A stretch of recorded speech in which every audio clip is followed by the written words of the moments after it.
Hello students, my name is Gitanjali Indaria. Welcome to step up academy. एक आपको कहानी सुनाते हैं या यूं कहूं तो कोई एक वाक्य बताते हैं कि जब लव और कुश वाल्मीकि के द्वारा जो रामायण लोगों ने सीखी थी, दोनों भाइयों ने उस रामायण को सुनाने के लिए जब वो रामचंद्र जी के दरबार में जाते हैं, तो ये तो हम सबने देखा है कि रामचंद्र के दरबार में जाते हैं, उन्हें सुनाने के लिए बोला जाता है और वो शैली में, गाने की शैली में इतनी अच्छी रामायण सुनाते हैं कि रामचंद्र की आंखों से आंसू गिरने लगते हैं। पर एक और वाक्य वहां हुआ जो कि ऐसा था कि जब वो दोनों बच्चे आए तो उनको गोद में बिठाया, क्योंकि वो दोनों उनको इतने अच्छे लगे, इतने प्यारे बच्चे लग रहे थे। उन्होंने कहा मेरे सिंहासन पर आकर बैठो, लेकिन दोनों ने कहा कि मेरा जो ब्रह्मचारी व्रत है ये टूट जाएगा कि मैं राजा के सिंहासन पर बैठा, ये ठीक नहीं होगा। तो राजा ने कहा कोई बात नहीं, सिंहासन पर मत बैठो, मेरी गोद में आकर बैठ जाओ। राजा ने गोद में बिठाया और आलिंगन भी किया, अर्थात गले भी लगाया। उनको ऐसा अनुभव हुआ कि जैसे ये मेरे ही पुत्र हों, और उनके परिवार के बारे में, गोत्र के बारे में, वंश के बारे में सब कुछ जाना। कौन आपके गुरु हैं, अगर वाल्मीकि हैं तो कैसे आपके गुरु हुए, माता का नाम क्या है, पिता का नाम क्या है।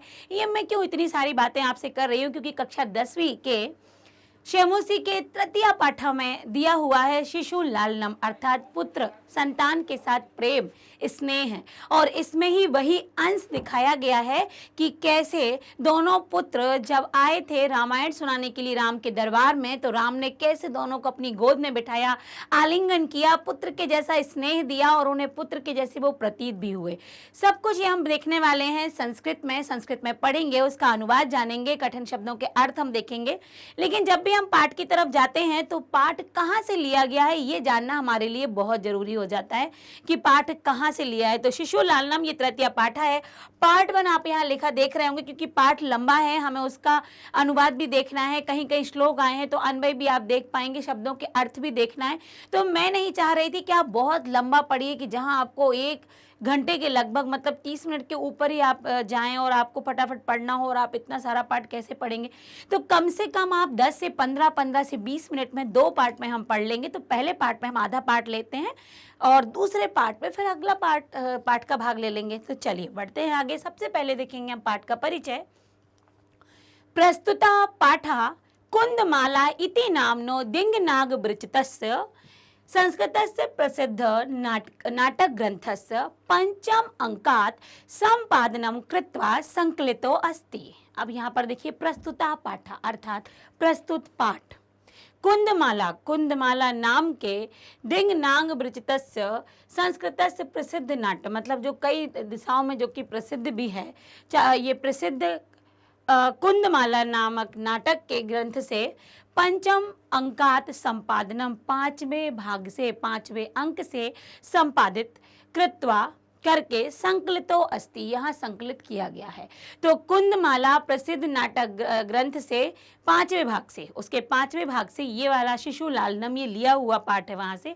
अत्र नाटकांश से, यहाँ पर हम शब्द को तोड़ देंगे तो हो जाएगा नाटकांश से। अत्र मतलब यहाँ, नाटकांश से अर्थात नाटक अंश से, नाटक के अंश में रामः स्वपुत्रौ लवकुशौ सिंहासनम आरोहितम। राम स्व मतलब अपने, पुत्रों मतलब 2 पुत्र, अपने 2 पुत्र लव और कुश को सिंहासनम आरोहितम इच्छति, सिंहासन पर बिठाने के लिए इच्छा करते हैं। उन दोनों से कहते हैं आप आके सिंहासन पर बैठिए। किंतु उभावपी पर यहाँ पर आओ आया है और यहाँ अयादि संधि का प्रयोग होगा। तो जब हम अयादि संधि के अनुसार इसे विच्छेद करेंगे तो ये हो जाएगा उभव प्लस अपि, क्योंकि ये यहाँ पे उभाव अपि आव आया है और आए आओ आओ अयादि संधि में आता है। आव जो बनता है वो औ की मात्रा से बनता है, तो उभव धन अपि। किंतु उभव मतलब वे दोनों या दोनों भी सविनयम, विनय पूर्वक तम निवार्यतः, मतलब उनका निवारण भी करते हैं उस बात का कि बैठना कि नहीं। सिंहासन आरूढ़ राम उभयोः रूप लावण्यम दृष्टवा, सिंहासन पर आरूढ़ मतलब सिंहासन पर बैठे राम ने, उभयो दोनों के, रूप लावण्य मतलब रूप की सुंदरता को, दृष्टवा देखकर, उस सिंहासन पर बैठे राम दोनों की रूप सुंदरता को देखकर मुग्ध हो गए। सन स्वक्रोड़े ग्रहणाति, और अपनी गोद में उन दोनों को ग्रहण किया, अर्थात अपनी गोद में बिठाया। उन दोनों की सुंदरता को देखकर राम बहुत उन पर आकर्षित हुए और दोनों को अपनी क्रोडे मतलब होता है गोद में, अंक में, गोद में बिठाया। पाठे अस्मिन, इस पाठ में शिशु वात्सल्य अर्थात शिशु के प्रेम का मनोहारी वर्णन विद्यते, मनोहारी वर्णन, सुंदर वर्णन विद्यमान है। तो यहाँ से पाठ की ओर चलते हैं। पहले इसका हिंदी अर्थ देखेंगे, अभी आपने शाब्दिक देखा। प्रस्तुत नाटक संस्कृत वाङ्मय के प्रसिद्ध नाटक कुंदमाला के पंचमांक से संपादित किया गया है। इसके रचयिता प्रसिद्ध नाटककार दिंगनाक, यदि दिंगनाक विचित्र से था ना, तो दिंगनाक के द्वारा लिखा हुआ है। प्रस्तुत नाटक में राम कथा के करुण अवसादपूर्ण उत्तरार्ध की हृदय स्पर्शी और धार्मिक भावनाओं को सरल एवं सुंदर रूप से प्रस्तुत किया गया है। सिंहासन पर स्थित राम लवकुश को देखकर उन्हें राज सिंहासन पर बैठाना चाहते हैं, किंतु वे दोनों शालीनता पूर्वक निवारण कर देते अर्थात इनकार कर देते हैं। लवकुश के सौंदर्य से आकृष्ट होकर राम उन्हें अपनी गोद में बिठाकर आनंदित होते हैं। तो यहाँ से अपना वो था। अब इसके आगे थोड़ा सा और जो नीचे दिया गया था इसमें कि प्रस्तुत पाठ में राम के हृदय में शिशु प्रेम की भावना का अति मनोहारी वर्णन है। राम लवकुश से उनके अंश नाम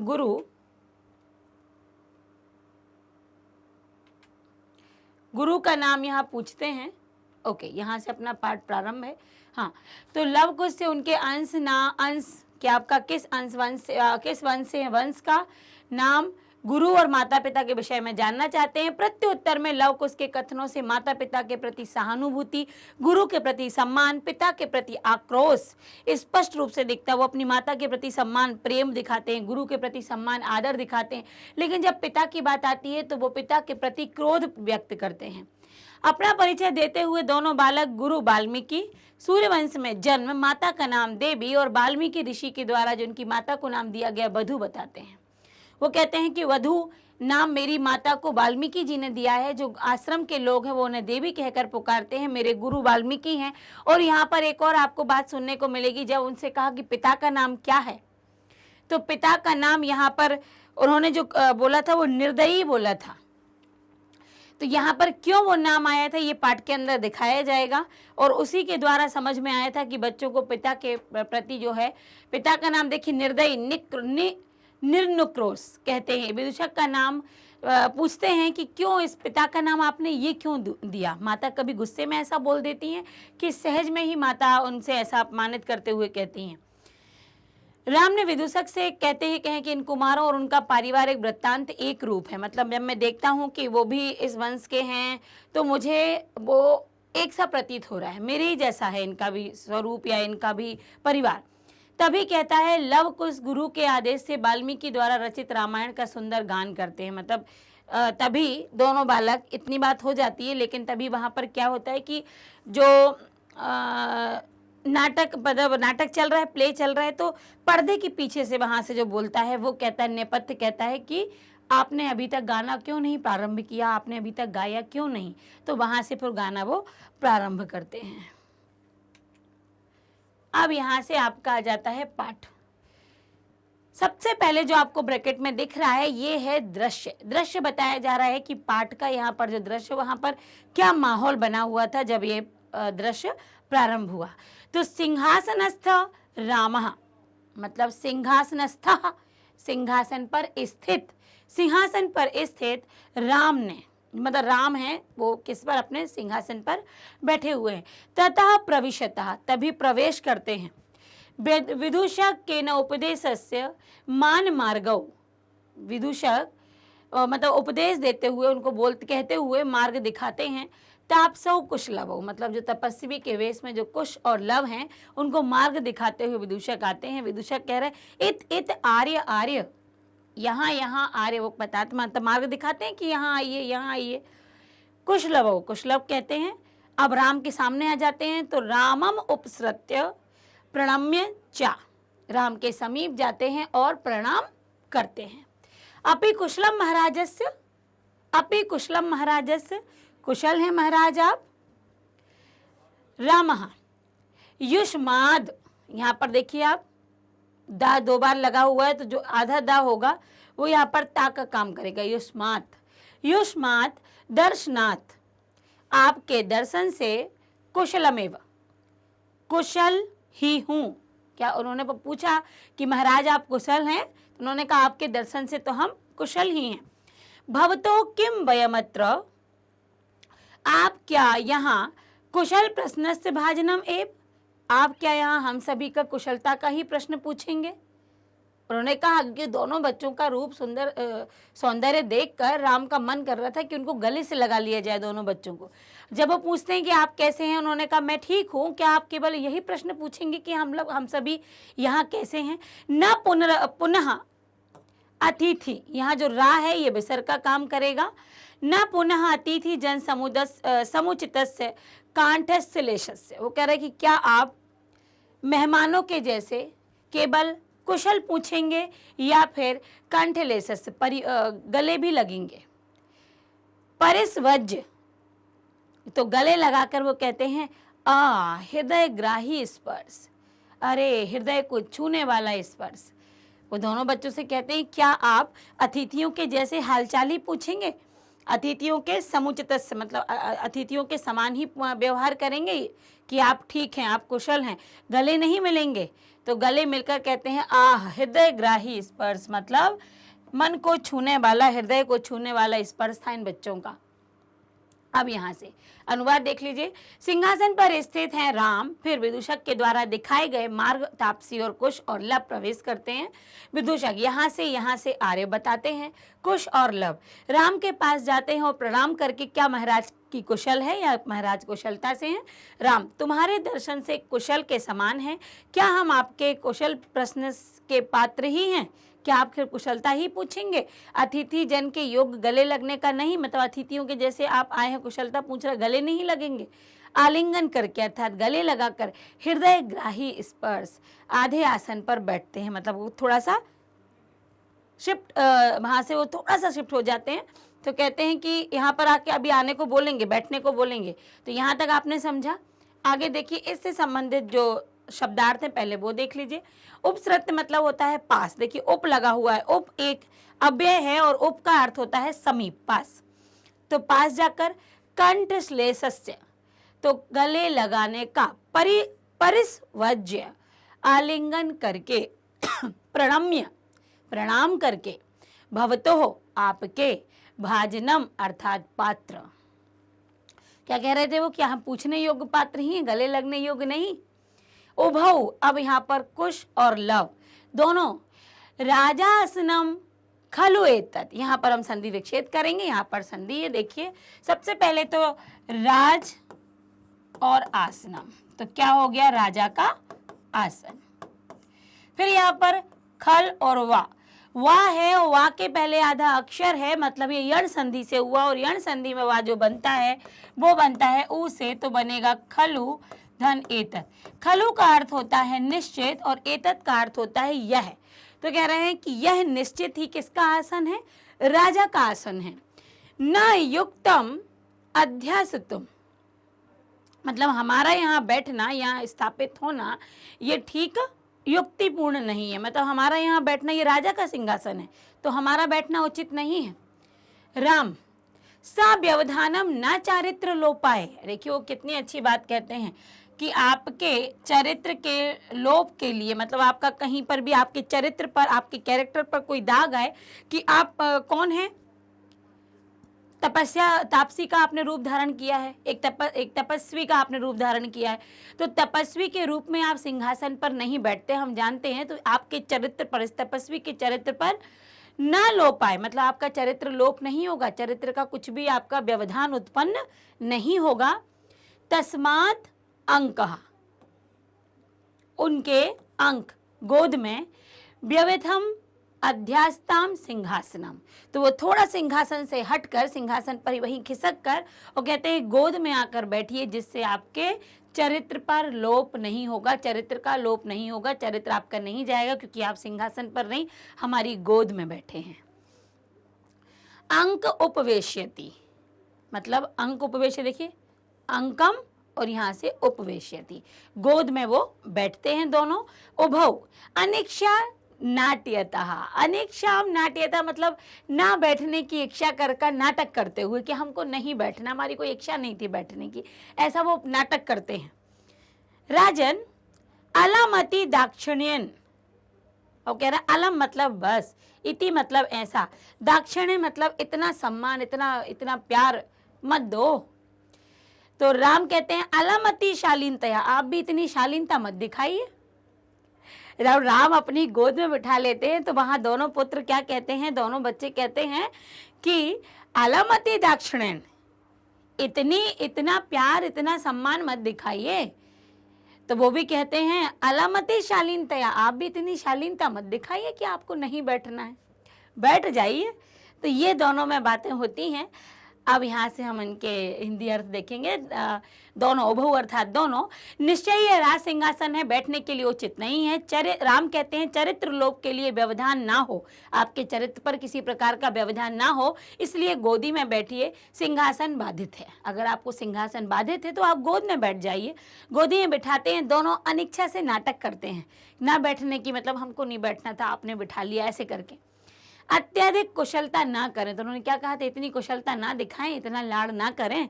तो राम कहते अत्यधिक शालीनता ना करें, आप अत्यधिक इतनी शालीनता ना दिखाएं कि हम नहीं बैठ सकते आपके पास।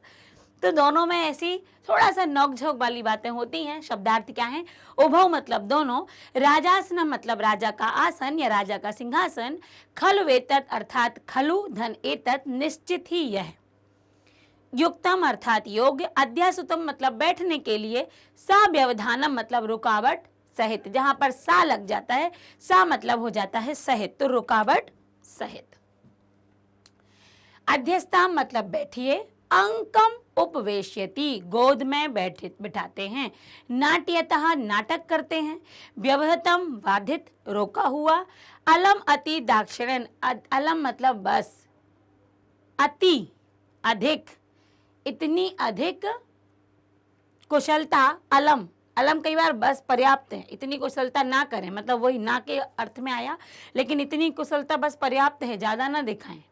ठीक, तो यहां से हम अगले भाग की तरफ चलते हैं। यहां पर क्या है, भवती शिशुजनो वयो अनुराधात, शिशुजन पर, अब यहाँ पर ये श्लोक है कि शिशुओं पर, शिशुजन मतलब क्या हो गया, शिशु है ना, छोटे बच्चे, शिशुओं पर वयो अनुरोधात मतलब जो वयो अनुरोधा मतलब जो वयो वृद्ध होते हैं, जो थोड़े एजेड होते हैं ना, जैसे आपके दादा हुए या बड़े पापा हुए, इस तरह के लोग क्या करते हैं, इनका शिशुओं पर अलग ही अनुरोध, अलग ही स्नेह होता है।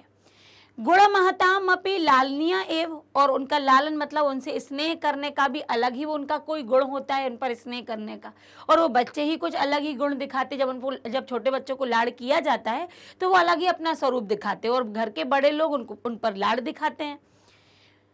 ब्रजति हिम करो अपि बाल भावात, जिस प्रकार हिम करो अपि बाल भावात मतलब जो हिमकर है, हिमकर किसको बोला गया, चंद्रमा को, जिस प्रकार चंद्रमा बाल भावात मतलब बचपन के भाव से ही, पशुपति मस्तक केतक छद्म द्वम, कि जिस प्रकार चंद्रमा बच्चों की तरह हरकत करता हुआ या अपना बचपन दिखाता हुआ पशुपति अर्थात शिव जी के मस्तिष्क पर विराजमान रहता है, वैसे ही छोटे बच्चे भी घर के जो वयोवृद्ध लोग हैं उनसे लाड़ करते हैं, उन्हें बचपना दिखाते हैं, और उनसे लाड़ करना उनका एक अलग ही गुण भी होता है वृद्धों का। जिस प्रकार शिव जी के मस्तिष्क पर लाड़ करते हुए, बचपन दिखाते हुए कौन बैठा हुआ है, चंद्रमा बैठा हुआ है।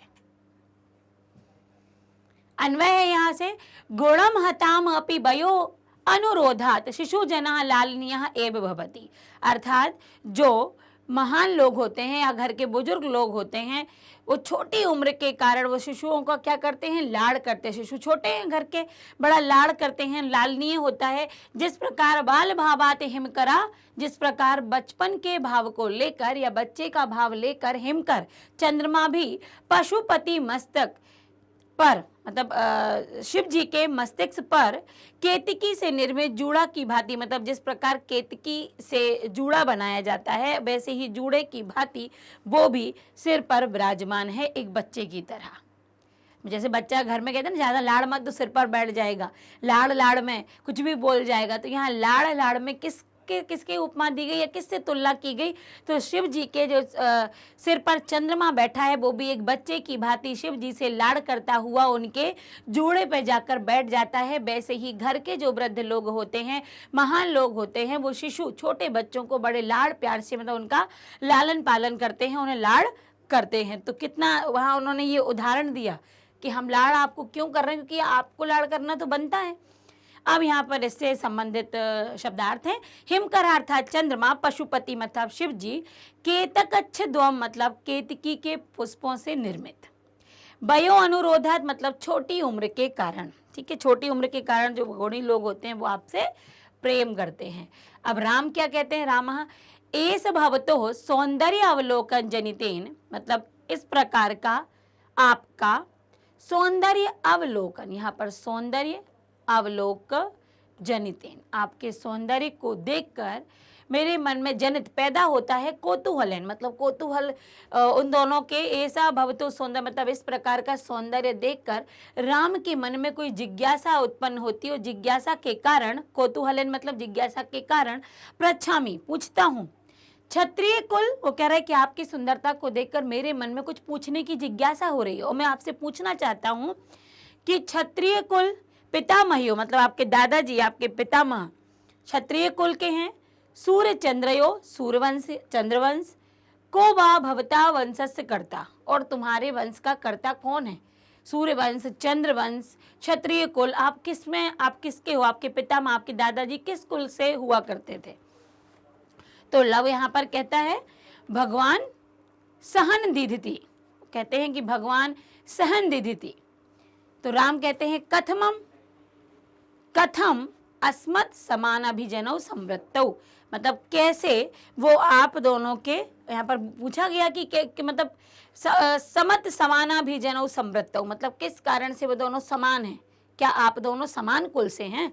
समान अभिजनौ संवृत्तौ, क्या आप दोनों समान कुल से? विदूषक किम द्वौ अपरेक्य एव प्रतिवचनम, या फिर आप दोनों अलग अलग कुल से हैं। वो पूछते हैं कि कथम कैसे, समानाभिजनौ संवृत्तौ क्या आप दोनों समान कुल से हैं? विदूषक क्या द्वौ अपरेक्यम एक प्रतिवचनम क्या दोनों विपरीत दूसरे कुल से हैं? तो लव कहता है भ्राता आवाम सोदरियो, कह रहा है कि हम दोनों भाई हैं, सहोदर हैं, भाई हैं हम दोनों। तो राम कह रहा है समरूपा समान रूप है। अब लव कुछ तो दोनों ट्विंस थे, तो समरूपा शरीर सन्निवेशः शरीर की भी बनावट समान है, समान रूप है। वयस्तु न किंचित अंतरम, उम्र, वयस मतलब यहाँ पर वयस का अर्थ होता है उम्र, उम्र में भी किंचित अंतर नहीं है। तो लव कहता है आवाम यमलऊ, यमलऊ मतलब जुड़वा, हम दोनों जुड़वा हैं। आवाम यमलऊ, यमलऊ मतलब जुड़वा। तो देखिए कि राम ने कहा कि मुझे आपसे जानना है कि आप किस वंश के हैं। क्षत्रिय वंश, सूर्य वंश, चंद्र किस वंश के हैं? आपके पितामह किस वंश के थे? तो उन्होंने कहा भगवान सहनदीति जो हैं वो हमारे वो है वंश के। और राम ने कहा कि तुम दोनों तो समान दिखते हो, समान स्वरूप है क्या दोनों? फिर विदूषक पूछता क्या दोनों या अलग कुल के हो? तो लव कहता हम दोनों भाई हैं। हाँ, सम रूप है, समान रूप है। वैसा ना किंचित अंतरम, उम्र में भी कोई अंतर नहीं है, शरीर की बनावट भी एक सी है।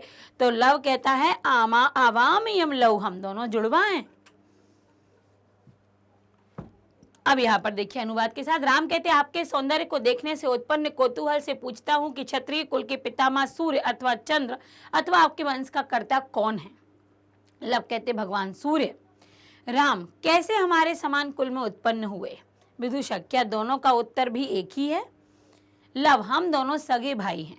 मतलब उन्होंने यही कहा था कि समान कैसे समान कुल में उत्पन्न हुए, मतलब क्या आपका कुल समान है? ये भी हम वहाँ पर कह सकते हैं क्या आप दोनों का कुल समान है, या हम दोनों का उत्तर एक भी है। मतलब उन्होंने ये कहा था, या फिर अपरा था वहाँ पर, तो क्या दूसरे कुल से हो, या फिर आप ये भी कह सकते हो क्या दोनों का उत्तर एक ही है? लव हम दोनों सगे भाई हैं। राम शरीर की बनावट भी समान है और उम्र का भी कुछ अंतर नहीं है। तो उन्होंने कहा कि हम दोनों कैसे हैं? जुड़वा हैं। आगे देखिए, सहस्रदिति मतलब सूर्य, समानाभिजनों मतलब समान कुल में पैदा होने वाले, समवृत्ति मतलब हो गए हैं, द्वार अप्रयोमेका मतलब द्वौ अपि एकम एव, दोनों का भी एक ही है, प्रतिवचनम उत्तर दो, क्या दोनों एक ही से हो कि दूसरे कुल से हो, भ्रातृवारायाम मतलब हम दोनों भाई हैं, सोदय मतलब सहोदर हैं, सगे भाई हैं, शरीर सन्निवेशा मतलब शरीर की बनावट, वयसस्तु मतलब आयु का, तो यमलव मतलब होता है जुड़वा। उन्होंने कहा था कि आवाम यमलव, तो यमलव का अर्थ है जुड़वा। और यहाँ पर आपने क्या देखा कि एक भाग हमने समाप्त कर दिया है। अब इसके आगे भी जो हम पढ़ने वाले हैं वो इसका दूसरा भाग पढ़ेंगे। यहाँ तक अभी बातें ये हुई हैं कि आप किस कुल के हो, आपका कुल का कौन वंशज है और आपकी उम्र एक सी दिख रही है, ये सब आयु, आगे दोनों की क्या बात होती है ये हम अगले पार्ट में जानेंगे। तो आपको ज़्यादा लंबा गैप नहीं मिलेगा, बहुत इंतजार नहीं करना पड़ेगा। लेकिन मैं भी ये चाहूँगी कि जब मैं इंतजार नहीं कराने वाली हूं तो आप भी अपना पढ़ाई को ज्यादा डिले ना करें, क्योंकि पार्ट आधा पढ़ा हुआ है, आधा पढ़ने के लिए तत्परता बनाए रखें, क्योंकि मैं भी बहुत जल्दी अगला वीडियो आपको पार्ट 2 लेकर उपस्थित होंगी। Thank you so much.